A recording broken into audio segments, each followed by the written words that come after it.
thanks for coming to the session today. We have Sheza, Cindy and Jamie with us today. Really fortunate to have 3 alumni from pharmacy faculty. So just a quick introduction about myself. I'm Lisa, I'm Education Officer from MUISS. MUISS stands for Monash University International Student Service. We're an independent division of Monash Student Association, MSA, and MUISS represents and advocates for the rights and welfare of international students at Monash University. With International Student Engagement Team, we'll present this series to everyone. Okay. So, just a quick timeline of today. The first part is from ISE, but the uni resources contents will be covered in another separate session, but we'll combine these two together. And then we'll have introduction from 3 alumni, then the Q&A session. If you have any feedback or comments on our session, please feel free to scan the QR code and this will get it to our page. You can get into the $20 voucher lucky draw as well. Okay, awesome. So please send your questions in the Q&A box rather than using the chat function because that will be the place where we look at all the questions. Please submit your questions in a respectful manner. And for the next part, Sheza, feel free to unmute yourself whenever you're ready. Yeah, cool. Can I share my screen if that's okay? Yep, I'll stop sharing. Thank you. Sure. Can you guys see my screen? Yep, I can see it. Okay. So basically I feel like my whole undergrad life was just an emotional roller coaster because initially it was really difficult to transition from Singapore to Melbourne to a whole new different country, and being alone was difficult because I don't have any family members here. So I found myself being in this position right here, the one clinging on for dear life. But some modules were really tough, but once you start to get into it, it becomes more manageable. And especially so if you become more outspoken during lectures, and if you're uncomfortable talking to lecturers, then just talk to the teaching assistants who have been through what you have been through recently, so they know what kind of advice to give you. Yeah, so besides that, I feel like you should socialize by going for uni events, even those that are held by other faculties, because that way you can broaden your perspective and just realize that you're not alone in this and that there are other international students going through what you're going through. And for me, I have an art background, so I took part in designing the hoodie for our cohort, and that really distracted me from work. Yeah, which is a good thing. So it's not just all about hitting the books, but finding what you're interested in. With regards to the job experience, I don't really have much of a job experience because I'm doing PhD now, similar to what Cindy and Jamie are doing. We're all in the same group. But I did my summer internship at ASOP, which I found that it's a really good experience because I did manage to have a feel of what it's like to be outside of research and more into an industry field. Yeah, and interacting with people from different backgrounds as well was interesting, good and bad. So any tips for career planning? Well, I have a tip with regards if you want to do PhD. If you feel lost as to what you want to do, then I suggest that you can take up PhD if you feel that you're not sure if you want to go into industry or academia, because even after PhD, you can go into an industry field or academia. So yeah, just keep your options open and you'll survive undergrad. Yeah, that's all I have to say. Lovely. Thank you, Sheza. Okay.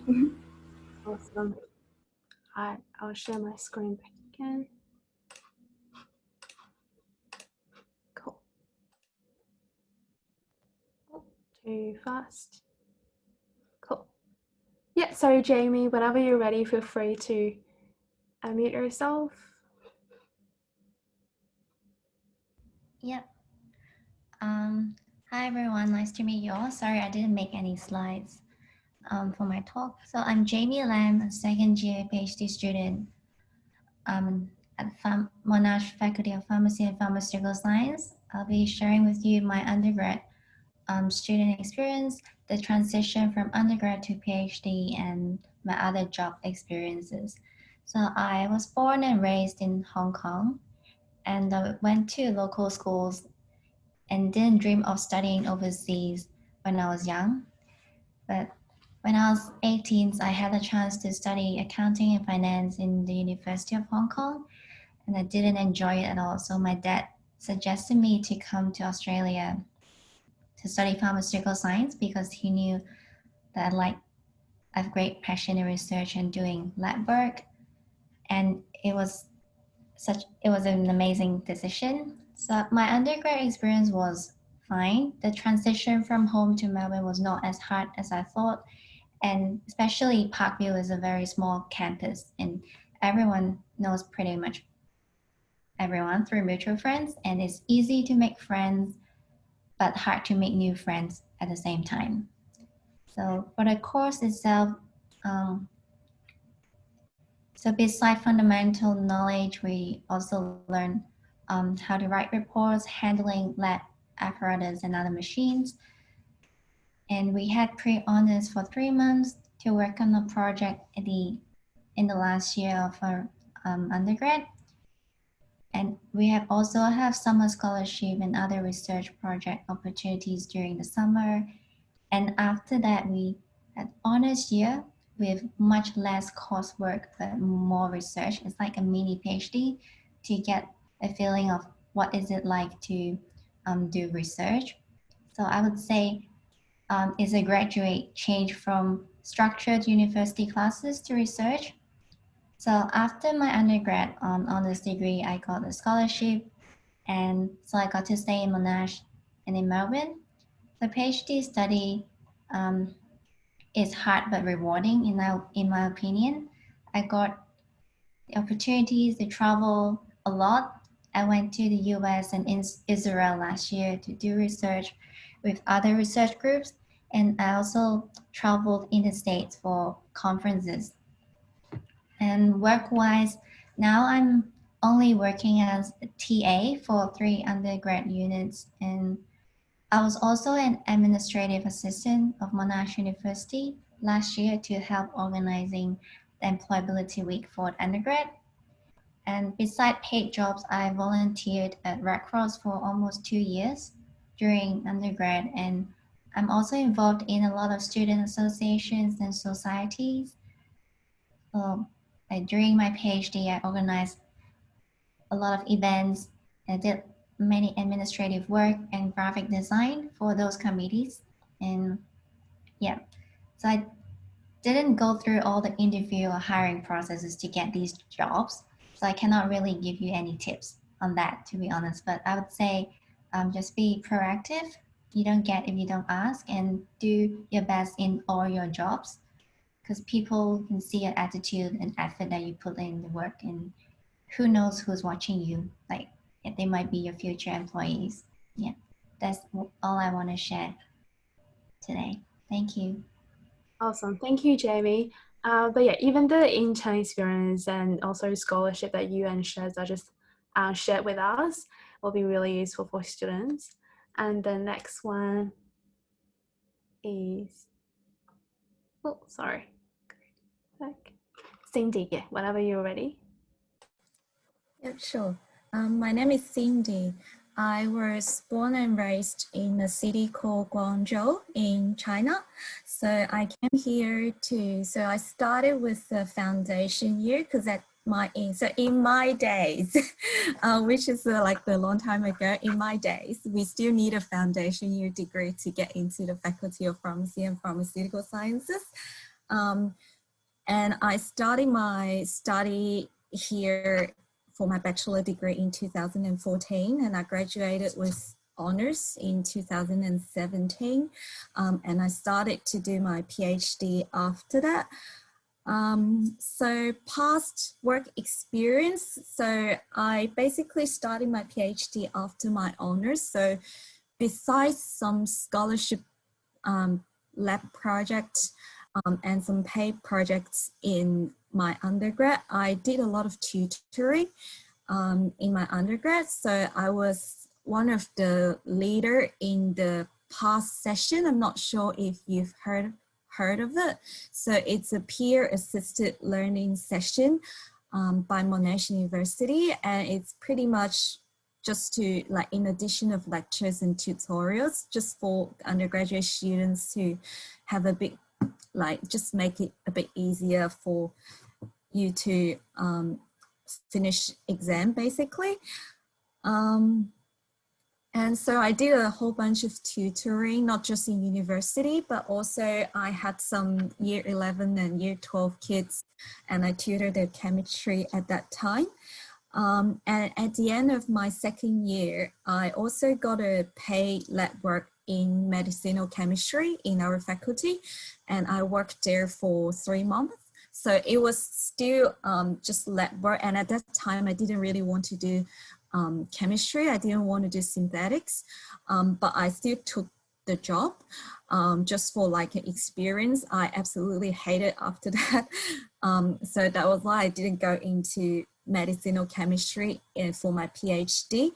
But what I learned from there is always open up your opportunity, especially when we are in undergrad or when we just finished undergrad, because you never know who you will talk to. And my suggestions, so 2 suggestions. One is always talk to people, even just for like casual chats and things, like ask about their experience and ask about their opinion. Agree or disagree doesn't really matter, just keep it open, because I feel that getting information from people is the easiest and fastest way to make you really think about what you like or dislike. And the second thing is we always talk about like build your strengths so that you stand out in the whole stack of regimen. But I guess when you just about to start working, also think about what your strength is. Like, of course, you want to find a job after you finish, but you also want to find a job that you will like. So don't like keep yourself just in one job. Keep your options open and keep your thinking open. If you don't like a job, just think about what your strength is. Like, think about what the reasons are that you don't like it. And when the opportunity comes, you can always change. So just find your strengths and think about what you like and you don't like in jobs. You might get it from practice, so you might need to like change a few internships or jobs in order to find it, but just keep that in mind. I guess that's pretty much it for me. Thank you. Thank you, Cindy. Thanks for that. Okay, so the next part of today's session is Q&A, so feel free to ask anything about, for example, study tips, interview tips, uni survival strategies, and any extracurricular activities you want to know from our 3 alumni today. And feel free to pop your questions in the Q&A box. At the same time, we also pre-collected some questions when we distributed our registration form. So yeah, my team member Lauren will also post some questions up there. All right, cool.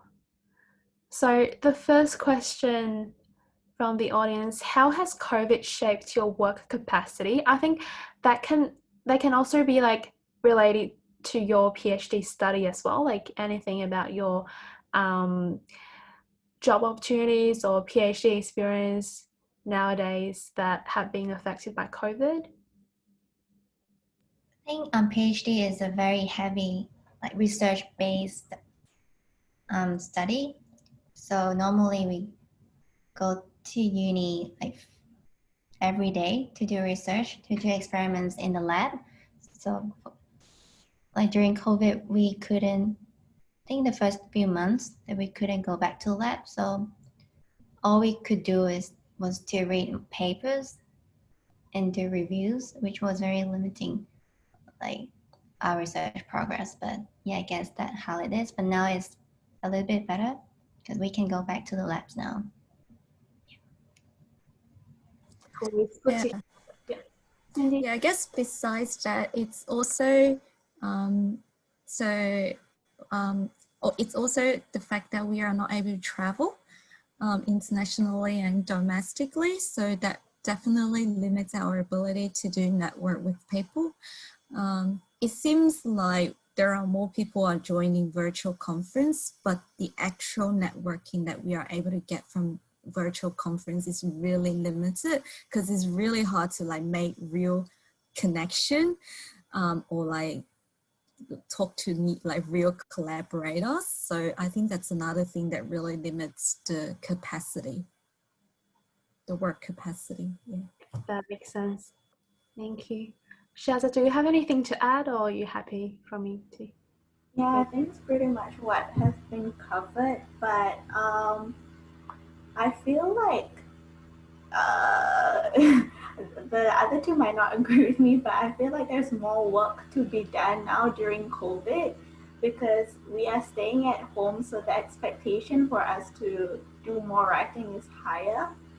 So I think I'll speak for the behalf of the both of them that we might feel a bit more stressed right now. But I think it's good that we have something to do and it keeps us busy. But yeah, pretty much like what the only thing that I think we all are really missing right now is the traveling part. Yeah, because I think that's our mini getaway from work.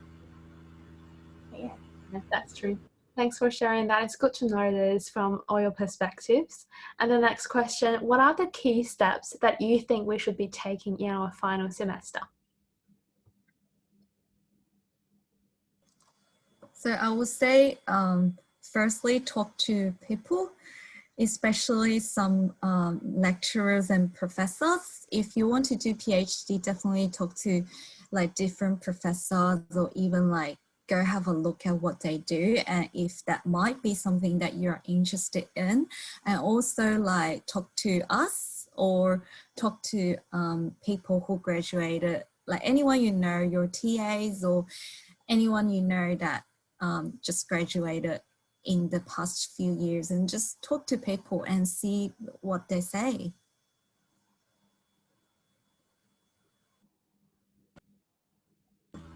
I think with regards to like undergrad work in your final semester, the same tip apply.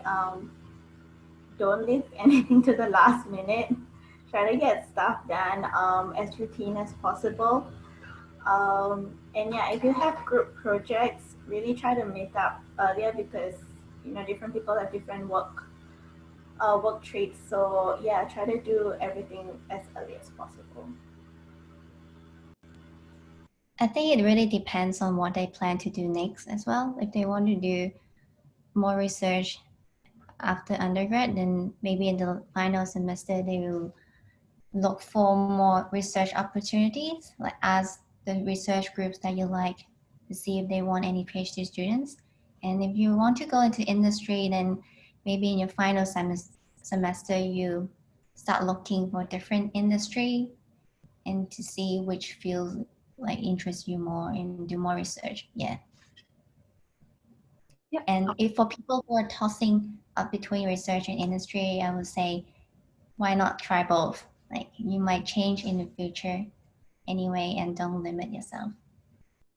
Awesome. If you're not sure, maybe just do honors. I think that would be my suggestion if you're not sure, because it's just like a 1-year program. You're not really losing too much time, and that actually getting that degree will actually give you a bit more opportunities out in the industry. So if you are not sure, just maybe just do a year of honors degree and see if you will like the way that research works. Yeah, awesome. And I think the honor program that Cindy just talked about also can be part of the answers to the next question. So the next one is, do you have any suggestions for the current student who is transitioning to PhD or want to apply for a PhD program? Feel free to add more advice if you want to. Yeah, I think talking about, so if we are talking about going into honors, my suggestion will be, if you're not sure if you like research, but you think you might like research, you can do an honors degree. In terms of selections of supervisor, you definitely need to think about how you can get a scholarship from honors to PhD, because for international students, the space is extremely limited. So I have to say that we are pretty lucky in our years. So when you look at that, you definitely want to make sure that when you find your, like when you select your honors supervisor, you have to make sure that they have the ability to help you to like publish a paper or write a really good thesis or improve your oral presentation, just so that you either get papers published in that year in order to get a scholarship, or you can get like really high marks in honors degree. So that's like a really practical problem, that if you are really thinking about PhD, because at that time, I think I would like research, and I think I still like research. So yeah, so if you want to go in a PhD, because we are international students, so make sure that you do select your supervisor carefully, because not all supervisors are very organized. They don't necessarily help you as much. You might not even be able to see them very frequently. So make sure that you get some supervisor who can actually help you to get to a PhD program in a year. Yeah. And I think it's better to express your interest as early as possible, so you can plan maybe a publication or a strategy to get a scholarship earlier. So don't leave it till the last minute. If you want it, just tell your supervisor. Yeah. Yeah. Oh, Yeah, I think also like if you're doing honors and you want to do PhD with the same supervisor, most of the time the supervisor would advise you to do PhD. So that's already a good starting point, I guess. But like the other two say, just really be open to your supervisor. Yeah, because for international students, it's really tight with the places. And just take note that you have to complete your PhD before your visa ends. So that's another point to consider as well. awesome. Thank you. So for the next one, yeah, so this attendee specifically wanting to ask Cindy, but I mean, Jamie and Shazza, feel free to add on if you want to.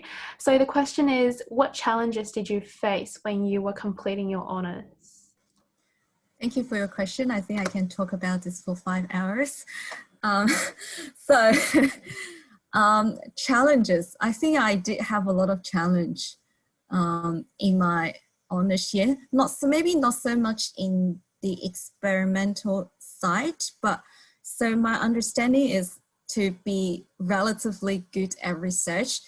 We are not saying that we have to have a lot of like advantage, but we definitely can't have too much shortcomings. Like we can't be bad in experiments, we can't be bad in reading, and we can't be bad in writing. Not sure if Jamie and Shazza will agree with us. We don't have to do like great in all of those, but the thing is we have to like manage everything relatively good. So I think I kind of have like challenges here and there in terms of like managing my time, organizing my like social and uni balance, and also at the end, because I think I was a bit of a perfectionist at that time, and I didn't know that it's like nothing can be perfect in research.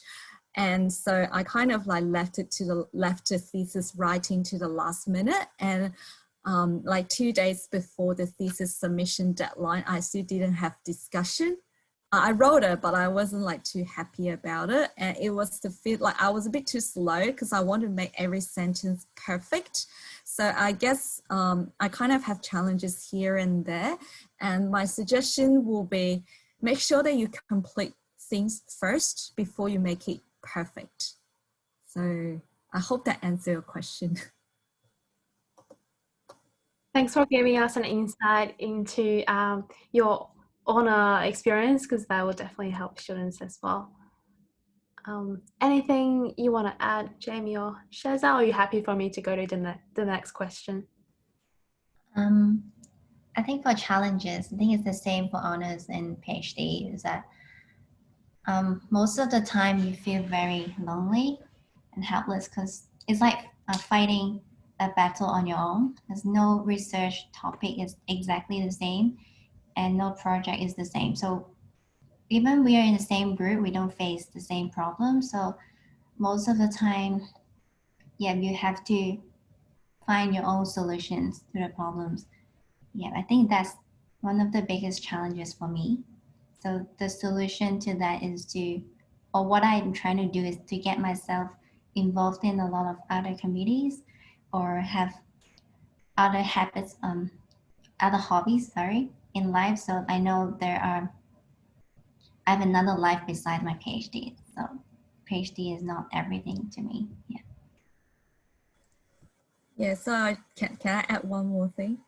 Yeah, sure. Yes, so maybe think about like your honors degree as like a journey. So it's not just like 1 year thing, just like what Jamie said, the challenges and the things that we need to improve in honors year.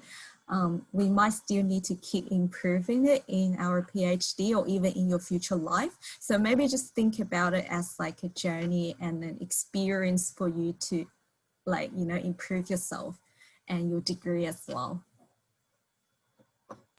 I'm sorry, can I just add one more thing really quickly? Definitely.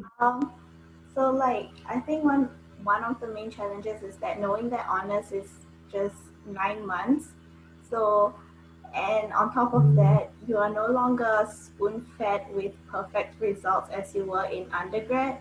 So one of the challenges for me was knowing to get imperfect results, something that's not working, and it was really stressful knowing that I don't have any results, but I have to present something. But then you realize that that is part of research. So not having results, but presenting your methods is more than enough. Yeah. Yeah, thanks for that. The next question. What experience do you need to apply for a PhD program?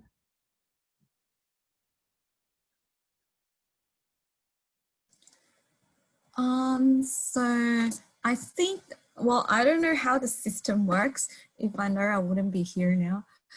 So I think they ranked us according to the marks of honors thesis and presentation. So you get a thesis to write and then you do a presentation. And other experience, I don't know if they are really important because I don't know how they actually rank it, but I think getting a good thesis and maybe publish a paper will definitely help. I'm not too sure if other work experience will actually help. Does that make sense? Like they definitely make your CV look better, but I'm not too sure like how important they are. So in terms of that, I would say maybe just your honors degree that is essential. Others are just maybe complementary. I think for international students, the deadline of the application is earlier than those domestic students. So be aware of that. And usually after you apply for the scholarship, PhD scholarship, you get a conditional offer for your PhD scholarship.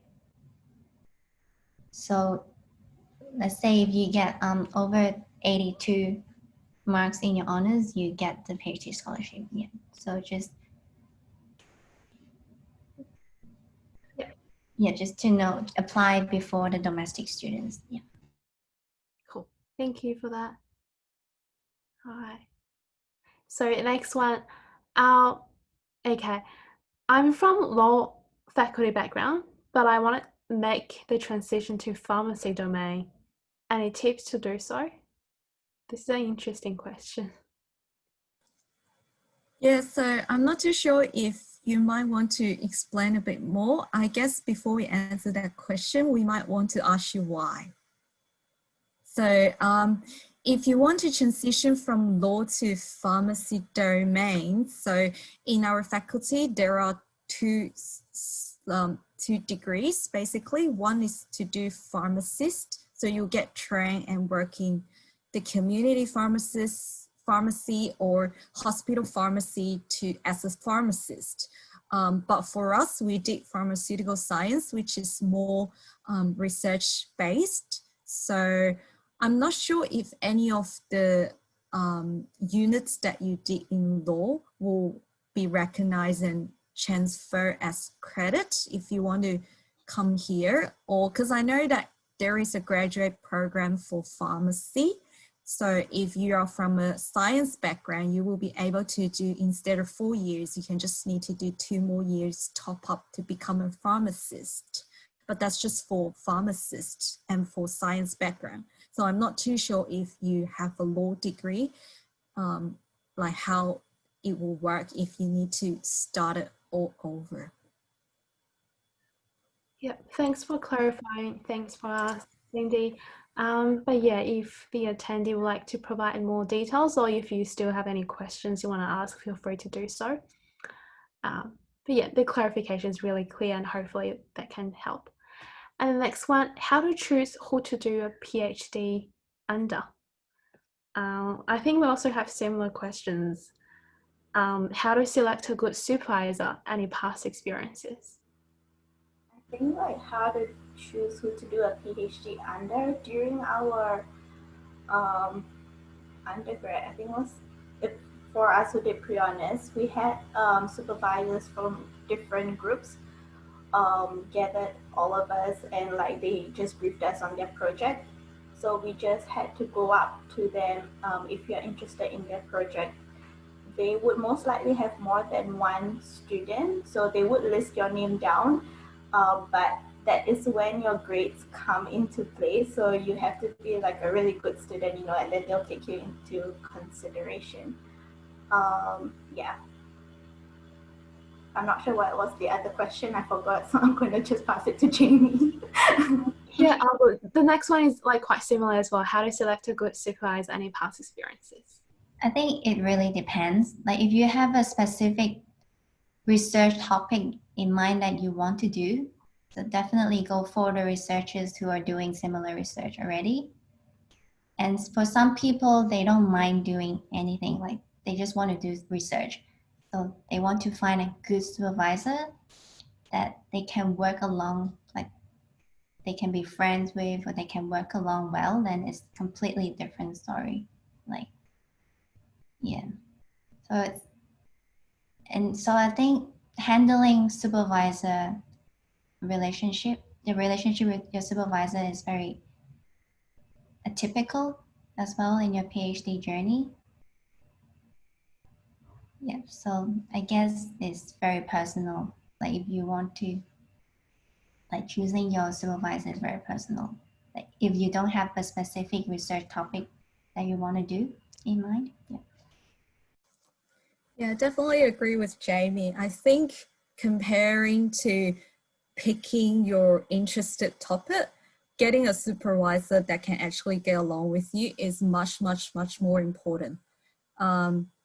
So my recommendation, I guess it's really hard to see if you can get along with a person in like a colleague relationship in like the next 3-4 years. But I guess my suggestion will be definitely ask them out for coffee when we can, not anything virtual, but like actual coffee. Just like have a chat about the project, or have a chat about like, I'm interested in like doing some research with you. Is it okay if we have like a 15 or like 30-minute coffee catch up? That kind of thing. I think that will definitely help to kind of see the personality. It's still really hard, but it's better than just like sending emails when you absolutely can't see any emotions or personality. So I think getting along with your future supervisor is really important, because your supervisor won't just be your academic supervisor.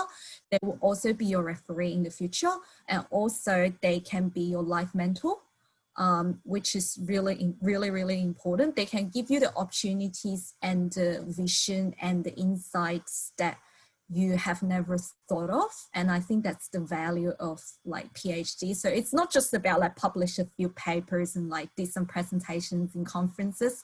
It's more on the future development side of things. So definitely get a supervisor that you kind of vibe with. Does that make sense? And some other things, in terms of the experiment, you do want to go into a group that has some setup protocols for experiment, because there are like a million methods to do one single experiment, and you can go a million ways to solve like the same hypothesis. There are some groups that you will know that they don't have a setup protocol. They are always like, they always say things like, they are trying to optimize the methods. They are trying to like try this out, try that out. They probably don't have a setup protocol, because if a lab group doesn't have it, you're going to spend most of your PhD time to optimize the method instead of actually solving the problem, which will make your PhD journey harder and longer. And you definitely don't want it. So make sure that there are some people like postdocs or research assistants in the group who know what they're doing in terms of the method of the experiment. And yeah, make sure that the seniors in the groups have like set up protocols, because some groups, they don't have many postdocs, and it might be problematic when it comes to you when you're actually doing the experiment.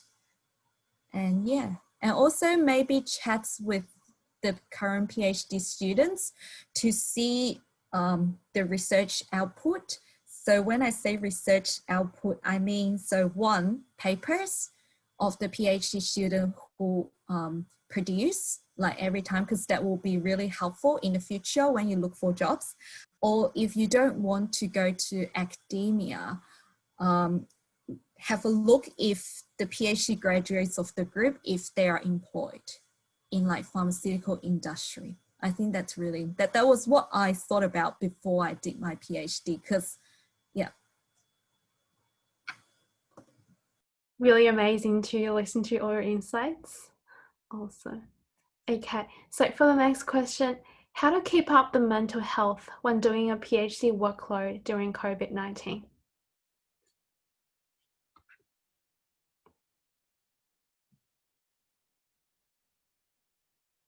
Because mental health is really important, like especially with PhD work as well.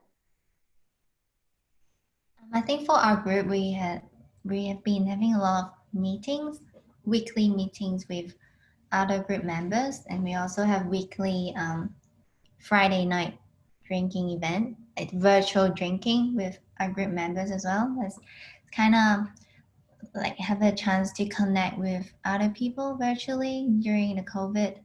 And personally, I think like developing a new hobby is helpful. Do sports and just get out of the house whenever you're possible, like would be helpful. I don't know. What does Shaza think? Yeah, I think as it might be especially difficult if you're living alone, just like Cindy and I currently. So how to keep up on mental health while doing PhD? I think like to some, having PhD work to do might be a form of distraction, which is a good thing. But to me personally, it can be a bit draining, especially when I don't have the freedom to go out and meet my friends. So I think we should just be grateful right now that we have all these virtual platforms that we can, have a catch up with our friends. And yeah, that would just improve your mental and emotional well-being. Yeah, I have to say that it's really hard, and I think I might be in a worse situation because I'm the type that I just don't like virtual catch up.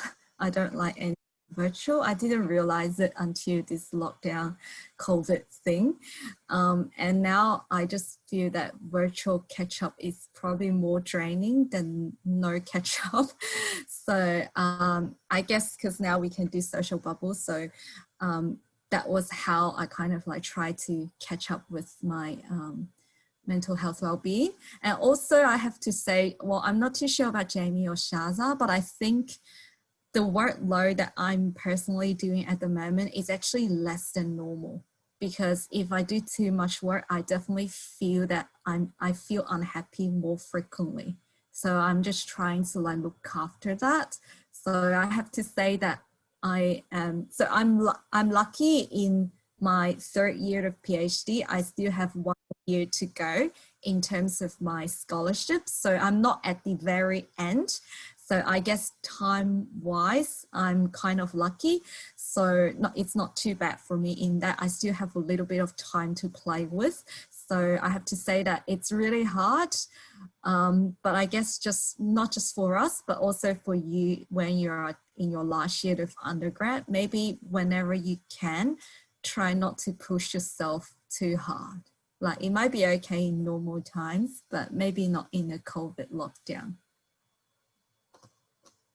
Yeah, thanks for sharing your strategies about this.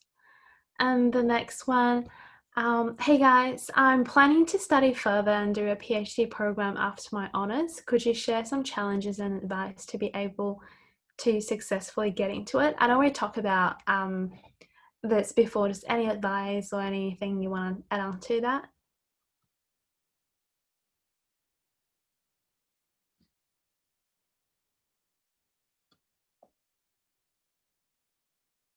Or are you happy for me to move on to the next one, because we kind of covered honours and the transition to PhD already? Yeah, great, cool, awesome. Yeah. Awesome, thanks. The next one, how important is the networking in this domain, and what are some of the career opportunities offered to most recent PhD career path graduates? So I think networking is really important because so in science, basically in networking, you probably gain two things in summary. So one, you will know what are the cutting edge technology, and you know that who are doing those. So that will be really, really helpful. It's a more efficient way to know about other people's work than reading millions of papers in the literature. So you will know that, okay, the person who you've read the papers about, they're just in front of you and you just get to talk to them on how your lab is running, what facilities you do. So in that way, you will be able to know what research they are doing.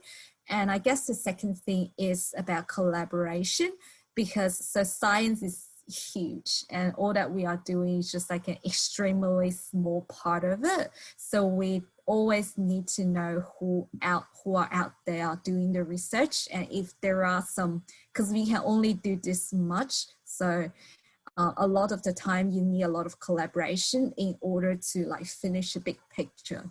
So getting to know people, keep the network going, and always be passionate about new ideas and new thoughts, new experimental methods. Yeah, so it's really important.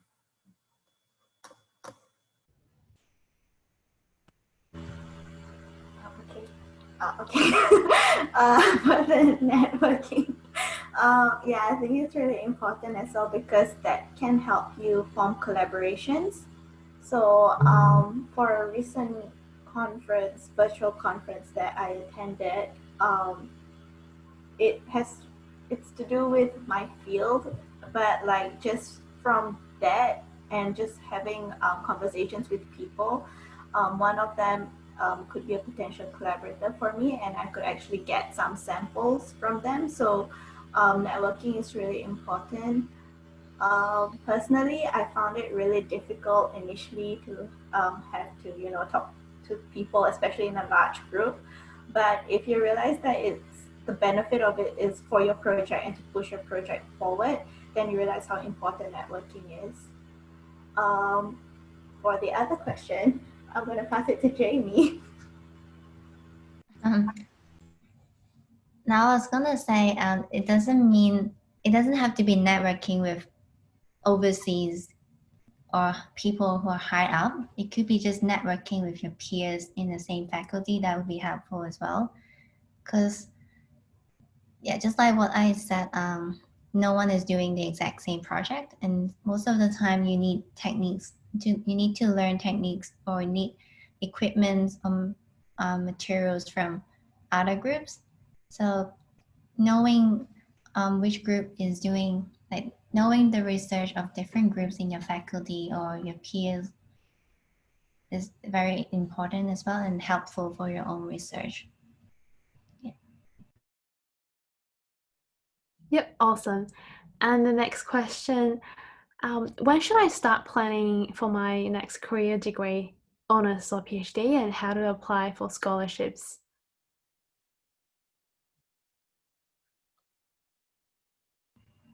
As early as possible. And it depends on the deadlines as well. So check on the website and see when's the deadline for your application. Yeah, it's never too late or too early to plan your career.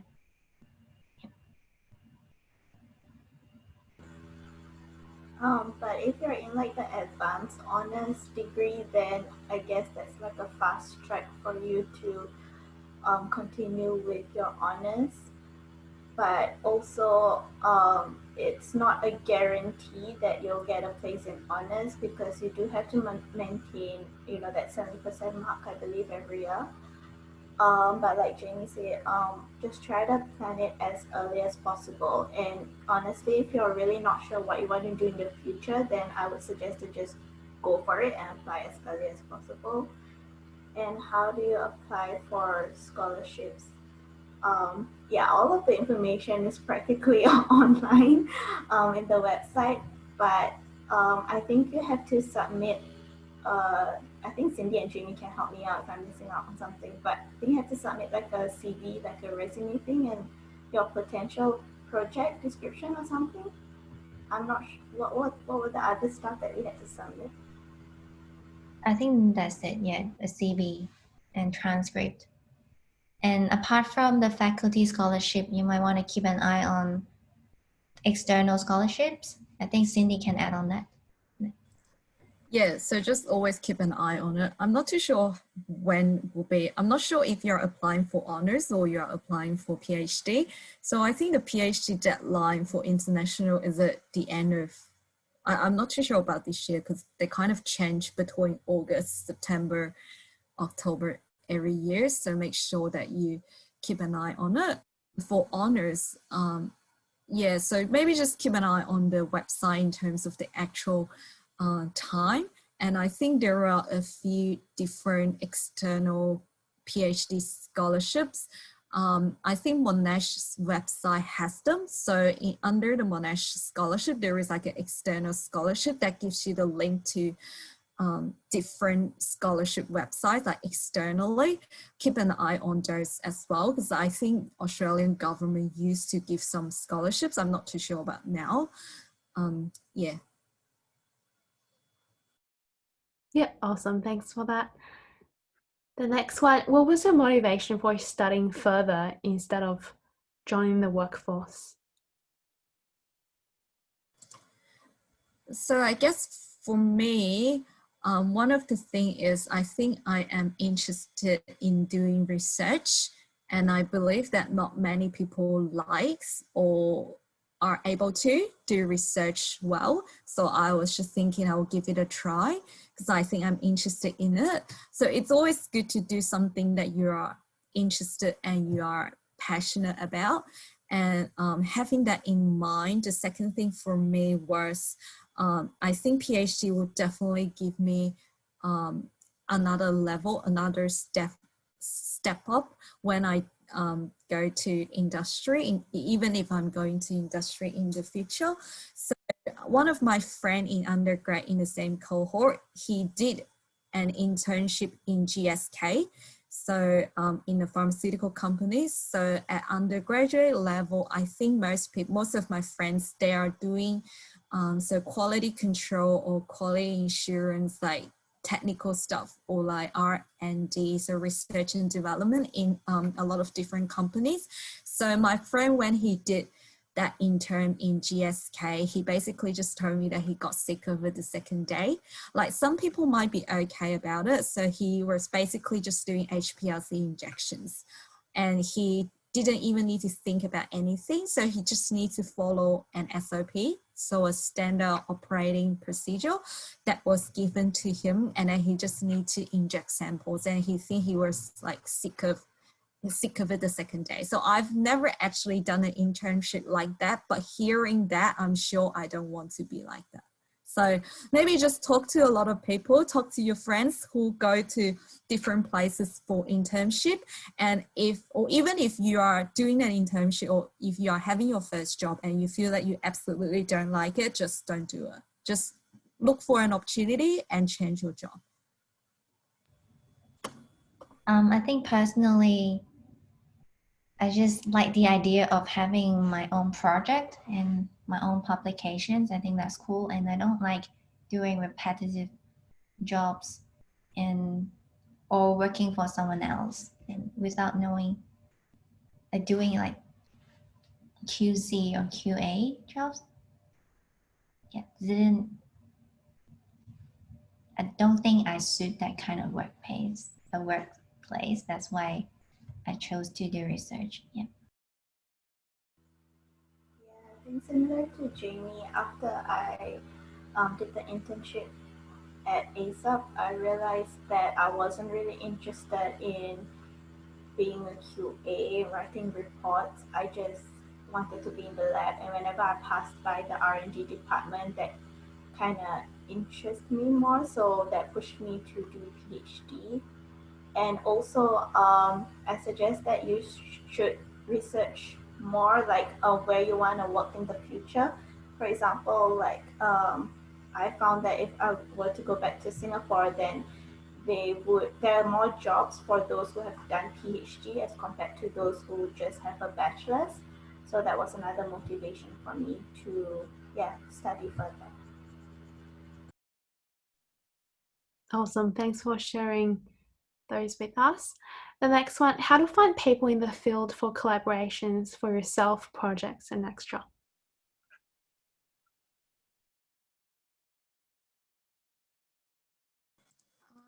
So in terms of research, I guess the main way to find people in the field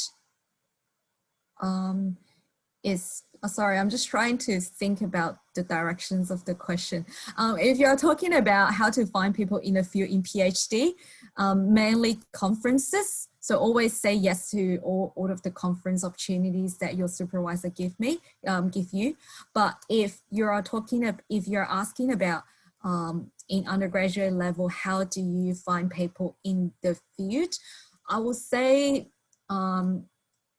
maybe just keep an eye online, because when I was in undergrad, I found my first job in that medicinal chemistry lab through Biomedical Victoria. I think it's an organization connecting different undergraduate students in Victoria in research. And also maybe just talk to your lecturers and look for some big pharma company around.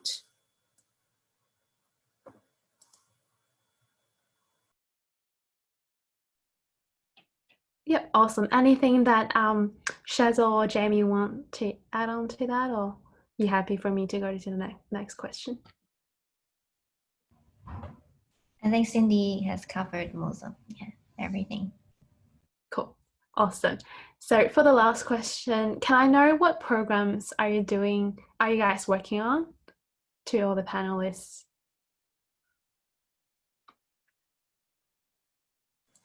You mean the project, right? I think so. I think that's what the attendee meant. Yes. Yeah. So in terms of programs, so we are all in like basically Monash scholarship for our PhD. So we are pretty much on the same boat. And for program, so I'm working on so I do polymerization. So I do a little bit of synthetic chemistry. I do polymerization to make a type of elongated shape nanoparticles to make use of the flexibility of the polymer to improve the delivery of some anti-cancer drugs. Because we are trying to make this novel type of biomedical material just so that the liver is going to take up less of that, but more spherical shape. So we are trying to make use of the shape to make sure that more drugs are actually going into the targeted site instead of getting excreted by the liver and the immune system. So that's what I'm working on. Yeah, and my project is about making use of sugar to improve drug delivery. A drug needs to stay in the intestine long enough to optimize treatment. However, the bowel movement pushes the drug down the gut and disturb the absorption. So my project is about putting sugar handles onto the gut, which the drug can hold on to and stay longer in the gut. Yeah, in my project, so I'm not sure if we told you, but all three of us are under the same supervisor, and there's two different teams. So my team is under the milk digestion. So for me, what I'm looking at is to formulate an artificial or synthetic colostrum that's able to improve the development of the gut in premature infants. So lots of our work are conducted over at the Australian synchrotron at Clayton. So that's something that's, I guess, set us apart from other groups because not many other groups use that facility.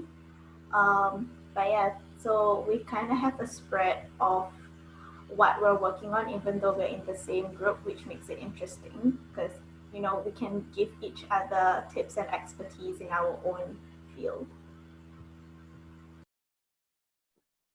Really interesting, amazing topics, and wish all of you all the best in your research projects. And cool. I think that's all the questions. Do we have another one? Okay, cool. That's all the questions so far. Thank you so much, Shaza, Jamie, and Cindy, for your time and support during this session. And thanks for the attendees and the potential audience as well for listening to this Alumni Night series.